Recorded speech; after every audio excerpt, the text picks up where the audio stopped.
اسمعني بهدوء.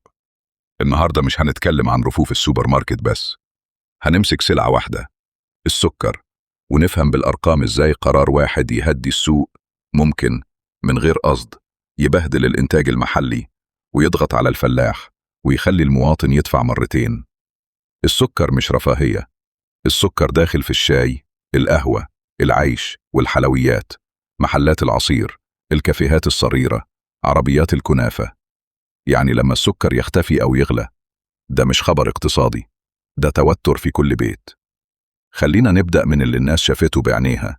في موجة النقص، السعر وصل في ذروة الأزمة لحوالي 50 جنيه للكيلو.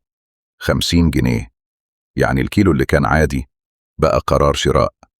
اللي بيشتري كيسين بقى يحسبها، واللي عنده أسرة كبيرة بقى يحس إن الشاي نفسه اتغير. ساعتها الدولة دخلت، وده مفهوم، لأن أي دولة تحت ضغط سلعة أساسية طبيعي تتدخل بسرعة. وفي مارس 2024 ظهر قرار معلن، الموافقة على استيراد 1,000,000 طن سكر. 1,000,000 طن، مش 100,000، مش 200,000، 1,000,000 طن. هنا لازم نقف وقفة، لأن رقم زي ده مش مجرد شحنة، ده رقم بيغير السوق، بيغير الأسعار، بيغير حسابات المصانع، بيغير قرار الفلاح في الأرض. والدراما الحقيقة تبدأ من هنا، مش من الإعلان، من اللي بيحصل بعد الإعلان على الأرض. واحد، قبل ما نكمل، 3 مفاهيم بسيطة بس خطيرة. أول مفهوم، اختناق دولاري، يعني الدولار قليل أو صعب توصيله للناس اللي محتاجاه.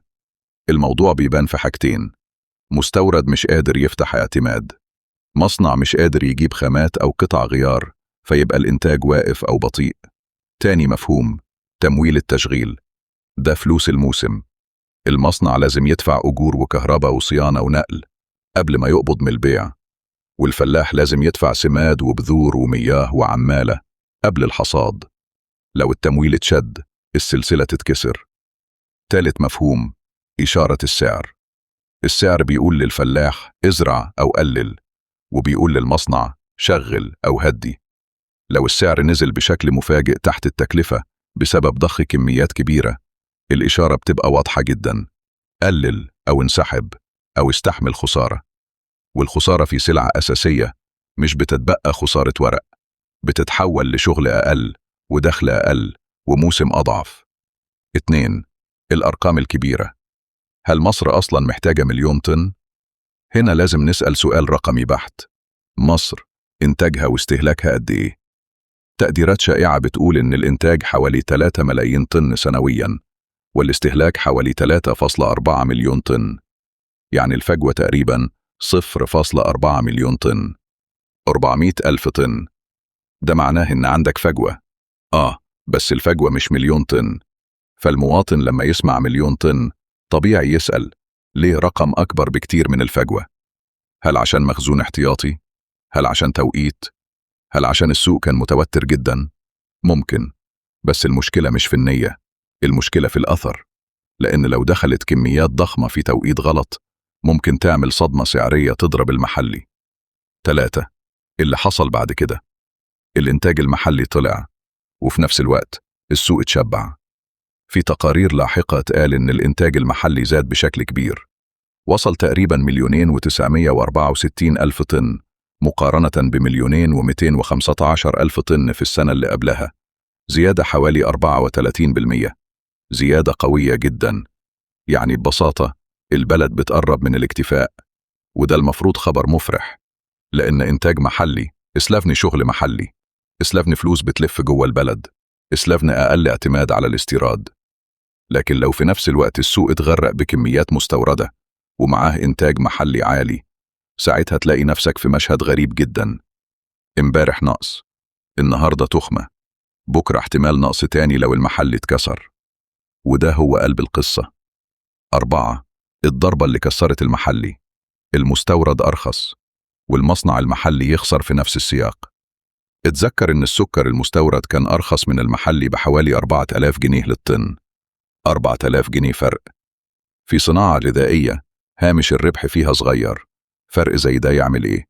يخلي التاجر يقول هات الأرخص، ويخلي السوق ينزل بالسعر بسرعة، ويخلي المصنع المحلي يقف قدام معادلة مستحيلة: يا يبيع بخسارة، يا يكدس مخزون، يا يقلل تشغيل. وفي كل الحالات في ناس بتضغط. واتقال كمان إن سعر الطن تحرك بعنف، نزل من حوالي 27 إلى 28 ألف إلى حوالي 21 إلى 22 ألف جنيه في فترة. تخيل مصنع عنده تكلفة إنتاج كهرباء بلس صيانة بلس أجور بلس نقل بلس تمويل، والسوق فجأة بيقول له بيع أرخص بآلاف. وفي تقارير اتقال إن تكلفة الإنتاج بتتجاوز 30 ألف جنيه للطن في لحظات معينة، وإن الخسارة وصلت في تقديرات إلى 3000 إلى 6000 جنيه للطن. يعني إيه الكلام ده بلغة الناس؟ يعني المصنع كل ما ينتج ويبيع ممكن يكون بيخسر. طيب يخسر قد إيه؟ لو مصنع بيطلع 100 ألف طن، خسارة 3000 للطن اسلبن 300 مليون جنيه، وده رقم يهز أي شركة ويخلي أي بنك يعيد حساباته. وهنا تبدأ دراما التمويل. 5. التمويل اتشد، والنتيجة وصلت للفلاح قبل ما توصل للناس. الفلاح هو أول واحد يلمس الأزمة، لأن الفلاح شغله موسم. الفلاح بيدفع بدري: سماد، بذور، سقاية، عمالة، نقل، وبعدين يستنى. لو المصنع اتضغط وخسر بيعمل إيه؟ يأخر مستحقات، يقلل التعاقدات، يضغط على سعر الاستلام، أو يخفف كميات الاستلام. الفلاح في اللحظة دي بيبص على الأرض ويقول: أنا أزرع بنجر تاني السنة الجاية ولا لأ؟ والقرار ده مش سياسي، ده قرار بقاء. لو الفلاح حس إن الدفع مش مضمون، أو إن السعر مش مكفي، أو إن المصنع مش مستقر، هيزرع أقل أو يغير محصول. وده بيمس المواطن بعد فترة، مش فوراً، لأن الزراعة لها زمن. النتيجة بتظهر الموسم اللي بعده. يعني أنت ممكن تفرح إن السعر نزل النهاردة، بس تدفع بكرة لما الإنتاج المحلي يقل. وده اللي بنسميه حل النهاردة بفواتير السنة الجاية. 6.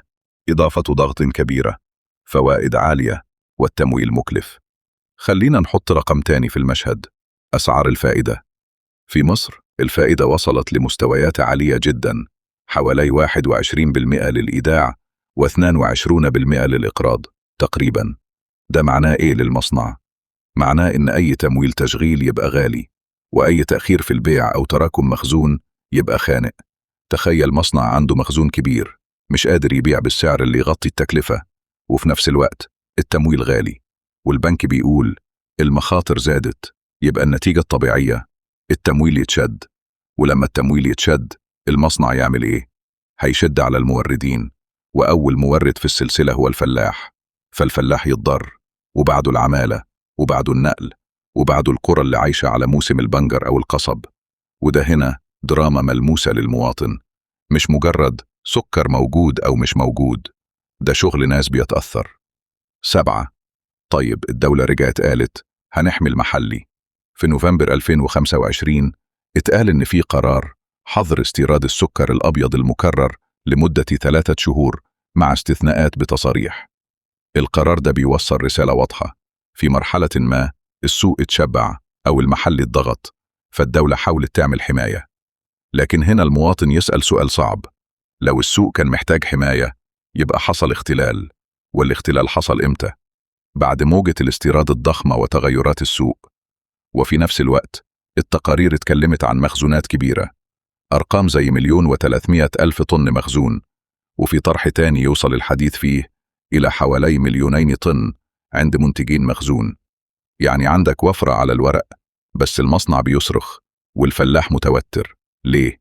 لأن الوفرة مش معناها إن كل الأطراف سليمة مالياً. المصنع ممكن يبقى عنده مخزون بس مش قادر يسيله بسعر يغطي التكلفة. يعني مخزون موجود لكن فلوسه محبوسة، وطالما السيولة محبوسة الموسم اللي بعده في خطر. 8. المواطن بيتحسس القصة إزاي؟ خلينا نحط المشهد في 4 صور يومية، دي الدراما اللي الناس بتعيشها. الصورة الأولى: ميزانية البيت. مرة السكر يختفي، مرة يبقى غالي، مرة يبقى متوفر بس الناس مش واثقة، فالبيت يبدأ يشتري بدري، يخزن، يقلق، وده بيخلق موجات طلب مفاجأة. الصورة التانية: صاحب المخبز أو الكافيه الصغير ده مش عنده رفاهية أصبر.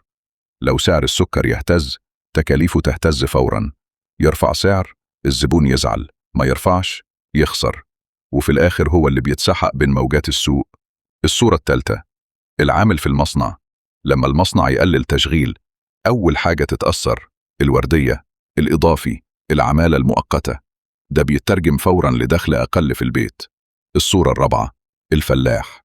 الفلاح لما يتأخر عليه فلوس أو يلاقي السعر مش مكفي بيقلل زراعة، والموسم اللي بعده البلد تدفع الثمن على شكل اعتماد أكبر على الاستيراد، يعني على الدولار.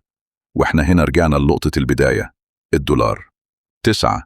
الخلاصة، إزاي حصل تثبيط للإنتاج المحلي من غير ما حد يقصده؟ اللي حصل يبين نموذج خطير في إدارة السلع الأساسية تحت ضغط الدولار. ضغط على السوق، استيراد ضخم لتهدئة السعر سريعاً. الاستيراد بلس زيادة الإنتاج المحلي إسلافني تشبع. التشبع إسلافني هبوط سعر سريع. هبوط السعر تحت التكلفة إسلافني خسائر مصانع. خسائر بلس فوائد عالية إسلافني تمويل يتشد. تمويل يتشد إسلافني ضغط على الفلاح والموسم. الموسم يضعف إسلافني إنتاج محلي يقل. إنتاج محلي يقل إسلافني اعتماد أكبر على الاستيراد. واعتماد أكبر على الاستيراد إسلافني ضغط دولاري جديد. دي دايرة مش حدث واحد، واللي بيحسها مش المحلل بس، اللي بيحسها المواطن، في السعر، في الشغل، في قلق البيت، وفي عدم الثقة في استقرار الأساسيات. 10. ماذا يعني حل ذكي في الحالة دي؟ مش المطلوب إن الدولة ما تتدخلش، التدخل طبيعي، لكن التدخل الذكي في السلع الأساسية بيحتاج 3 قواعد. 1. الحجم محسوب على الفجوة.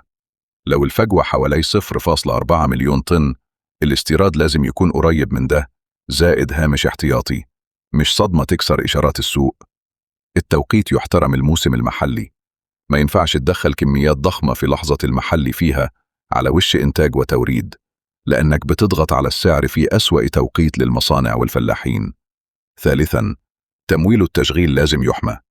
لو المصنع والفلاح اتخنقوا تمويلياً، انت كده بتدمر الإنتاج اللي المفروض يقلل الاستيراد أصلاً.